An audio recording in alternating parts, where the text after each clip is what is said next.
қасиетті қазынаның бірі үй жануары сүтқоректілер класының төбеттер тұқымдарының қасқырлар тегіне жататын жыртқыш. Иттер шамамен біздің заманымыздан бұрын 15-10 мың жыл бұрын қолға үйретілген деген деректер бар. Қазір дүние жүзінде иттердің 400-ге жуық тұқымы белгілі.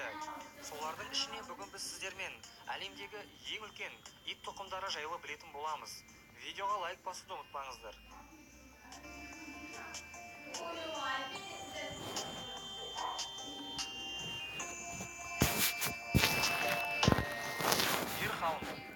Ұзақ уақыт бойы әлемге белгісіз болған, тек Шотландияның жерлерінде өмір сүрген иттердің тұқымы. Дирхаундтар осыған дейін аң аулауға қолданылған, себебі олар төзімді, иіс сезу қабілеті жоғары және реакциясы найзағайдай. Дирхаундтардың бойы 70-80 сантиметрге дейін жетеді, ал салмағы 35 килограммнан басталып 50 килограммға дейін жетуі мүмкін. Адамдардың басқа төртаяқты достарына қарағанда, бұл ит тұқымдары сирек жағдайда ғана үреді. Олар тек аң аулауға көп қолданылғандықтан үй қорықшысы болуы екіталай.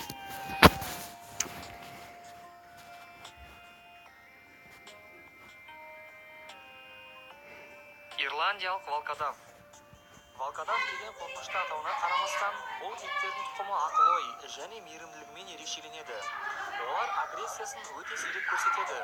Волкодавтардың бойы 86 сантиметр, ал салмағы 55 килограммға дейін жетуі мүмкін. Бұл иттерде кезінде аң аулауға қолданылған. Тіпті волкодав жайлы көне жазбаларда әңгімелер кездесетіндіктен, оларды ең көне ит тұқымдары десек қателеспейміз.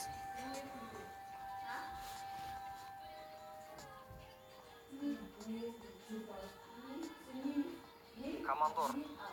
Бұл ит тұқымы қасқыр мен овчарканың қосылысынан пайда болған деседі. Олар отаны Венгрия елінде ұлттық қазына болып есептеледі. Ерте уақыттарда командорларды шопандар малды қору үшін пайдаланса, қазір көбінесе көрмелерден көре аламыз. Бұл ит тұқымдарының орташа салмағы 80 килограмм, ал бойы 75 сантиметр. Жігіттер мен қыздар, кетті сабақ түсіруге шақырамын. Жігіттер мен ұлдар, сосын тағы да қыдар, сосын плюс тағылымен бақтар, плюс ұлымен алғы, сосын тағы да жырас пен жираф, қасапет табақ жүреміз.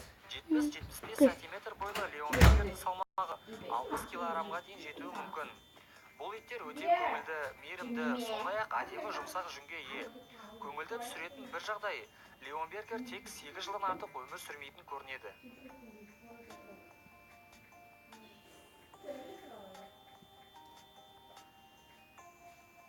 Тоса ину.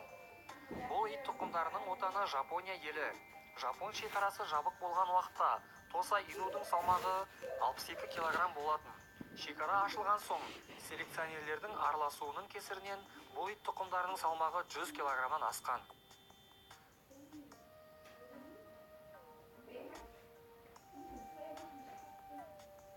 Кавказдық овчарка. Кавказдық овчарка көбінен тмд елдерінде ғана кездеседі. Олар өте ақылды, бірақ өздерін басқара алатын күшті қолды талап етеді. Себебі ашуланса өте қорқынышты. Қалың жүнді овчарканың бойы 80 сантиметр, ал салмағы 110 килограммға дейін жетуі мүмкін.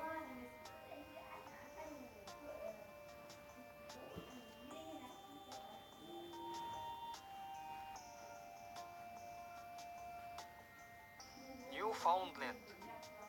Ньюфаундлендтің бойы 68 сантиметр және салмағы 120 килограмм болатынына қарамастан суда жақсы жүзеді. Себебі бұл иттер балықшыларға көмектесу үшін қолға үйретілген. Иттердің ұзындығы тіпті 2 метрге дейін жетуі мүмкін екен. Даттық ток. Он ең үлкен иттердің арасында дат иті рекордымен ерекшеленеді. 2014 жылы дүниеде өткен осы ит тұқымының Зевс атты итінің бойы 112 сантиметр болатын. Бұл оның Гиннестің рекордтар кітабына кіруіне себеп болған. Доктардың бойы ұзын болса да, арық болғандықтан оларды алып ит деп айту өте қиын.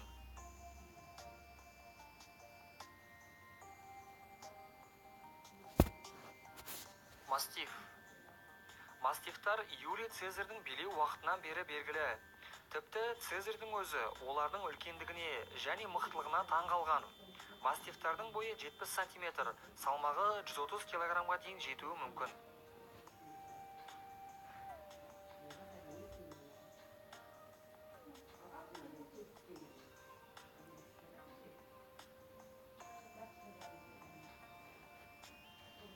Сен-Бернар 166 килограмм салмағымен әлемдегі ең ірі ит тұқымы болып есептелінеді.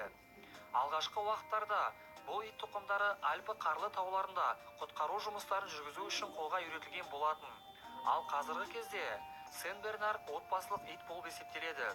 Себебі олар балаларды жақсы көреді, бірақ басқа иттерді ұнатпайды. Газ.